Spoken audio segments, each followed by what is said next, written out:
ಆತ್ಮೀಯ ವೀಕ್ಷಕರೇ, ತಮ್ಮೆಲ್ಲರಿಗೂ ಸ್ವಾಗತ. ಇಂದಿನ ಈ ಒಂದು ವಿಡಿಯೋದಲ್ಲಿ ಕರ್ನಾಟಕ ರಾಜ್ಯ ಸರ್ಕಾರಿ ನೌಕರರ ತುಟ್ಟಿ ಭತ್ಯೆ ಕುರಿತು ಒಂದು ಬಿಗ್ ಬ್ರೇಕಿಂಗ್ ಅಪ್ಡೇಟ್ ಅನ್ನು ತಮ್ಮೊಂದಿಗೆ ಶೇರ್ ಮಾಡ್ತಾ ಇದ್ದೀನಿ.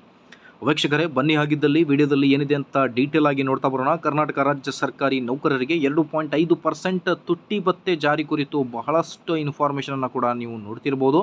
ಹಾಗಾಗಿ ಈ ಒಂದು ವಿಡಿಯೋದಲ್ಲಿ ತಮಗೆ ಕ್ಲಿಯರ್ ಇನ್ಫಾರ್ಮೇಷನ್ ಅನ್ನು ನೀಡ್ತಾ ಇದ್ದೀನಿ. ವಿಡಿಯೋನ ಸ್ಟಾರ್ಟ್ ಮಾಡೋಣ ವೀಕ್ಷಕರೇ. ಅದಕ್ಕಿಂತ ಮುಂಚೆ ನೀವು ಕೊಡುವ ಒಂದೇ ಒಂದು ಲೈಕ್ ನಮಗೆ ಸಪೋರ್ಟ್ ಆಗಿರುತ್ತೆ. ದಯಮಾಡಿ ವಿಡಿಯೋನ ಲೈಕ್ ಮಾಡಿ, ಅದರ ಜೊತೆಗೆ ನಮ್ಮ ಯೂಟ್ಯೂಬ್ ವಾಹಿನಿಯನ್ನು ಕೂಡ ಸಬ್ಸ್ಕ್ರೈಬ್ ಮಾಡಿಕೊಳ್ಳಿ ವೀಕ್ಷಕರೇ. ಈಗ ಸರ್ಕಾರಿ ನೌಕರರ ತುಟ್ಟಿ ಭತ್ಯೆ ಹೆಚ್ಚಳದ ನಂತರ ವೇತನ ಎಷ್ಟು ಹೆಚ್ಚಳ ಆಗುತ್ತೆ ಅನ್ನೋದ್ರ ಬಗ್ಗೆ ಇಲ್ಲಿದೆ.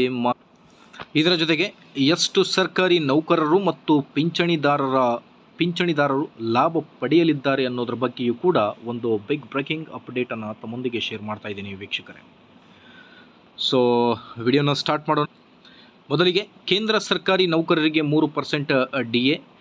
ಈಗ ನಮ್ಮ ರಾಜ್ಯ ಸರ್ಕಾರಿ ನೌಕರರಿಗೆ 2.5% DA ಜಾರಿಯಾಗುತ್ತೆ ಅನ್ನೋದೇ ಒಂದು ಬಹಳಷ್ಟು ಚರ್ಚೆಗಳು ಕೂಡ ನಡೀತಾ ಇವೆ ವೀಕ್ಷಕರೇ.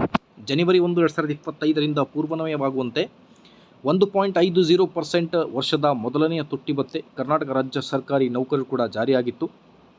ಈಗ ವರ್ಷದ 2ನೆಯ ತುಟ್ಟಿ ಭತ್ಯೆ ಈ ತಿಂಗಳಲ್ಲಿ ಆದೇಶ ಬರಬಹುದು ಅನ್ನೋದ್ರ ಬಗ್ಗೆ ಬಹಳ ಕುತೂಹಲದಿಂದ ಕಾಯ್ತಾ ಇದ್ದ ಸರ್ಕಾರಿ ನೌಕರರಿಗೆ ಒಂದು ಸಿಹಿ ಸುದ್ದಿ ಅಂತಲೇ ಹೇಳ್ಬೋದು. ಈಗ ಕೇಂದ್ರ ಸರ್ಕಾರಿ ನೌಕರರಿಗೆ 3% DA ಜಾರಿ ಆದ ಮೇಲೆ ನಮ್ಮ ರಾಜ್ಯ ಸರ್ಕಾರಿ ನೌಕರರಿಗೂ ಕೂಡ 2.5% DA ಏರಿಕೆಯಾಗಬಹುದು ಅನ್ನೋದ್ರ ಬಗ್ಗೆಯೂ ಕೂಡ ಚರ್ಚೆಗಳು ಜೋರಾಗಿ ಕೂಡ ನಡೀತಾ ಇವೆ. ಕರ್ನಾಟಕ ರಾಜ್ಯ ಸರ್ಕಾರಿ ನೌಕರ ಸಂಘದ ರಾಜ್ಯಾಧ್ಯಕ್ಷರಾದ CS ಷಡಾಕ್ಷರಿ ಸರ್ ಅವರು ಕೂಡ ಮನವಿಯನ್ನು ಮಾಡ್ತಾ ಇದ್ದಾರೆ. ಕೇಂದ್ರದ ಮಾದರಿಯಲ್ಲಿ ನಮ್ಮ ರಾಜ್ಯ ಸರ್ಕಾರಿ ನೌಕರರು ಕೂಡ ವೇತನವನ್ನು ಕೂಡ ನೀಡಬೇಕು ಅನ್ನೋದ್ರ ಬಗ್ಗೆ. ಸೊ ಹಾಗಾಗಿ ಈಗ ಈ ತಿಂಗಳಲ್ಲಿ ನಮ್ಮ ರಾಜ್ಯ ಸರ್ಕಾರಿ ನೌಕರರು ಕೂಡ 2.5% DA ಏರಿಕೆಯಾಗಬಹುದು ಅನ್ನೋದ್ರ ಬಗ್ಗೆ ಒಂದು ನಂಬಿಕೆ ಆಗಿರುತ್ತೆ. ಆದಷ್ಟು ಬೇಗ ಆದೇಶ ಬರಲಿ. ಸೊ ಮುಂದಿನ ವಿಡಿಯೋದಲ್ಲಿ ತಮ್ಮೊಂದಿಗೆ ಬೇಸಿಕ್ ಮತ್ತು DA ಏರಿಕೆ ಆದ ನಂತರ ಹೇಗೆ ಸ್ಯಾಲರಿಯಲ್ಲಿ ವೇರಿಯೇಷನ್ ಆಗುತ್ತೆ ಅನ್ನೋದ್ರ ಬಗ್ಗೆ ಡೀಟೇಲ್ಡ್ ಇನ್ಫಾರ್ಮೇಷನ್ನ ತಿಳಿಸ್ಕೊಡ್ತೀನಿ ವೀಕ್ಷಕರೇ. Thank you.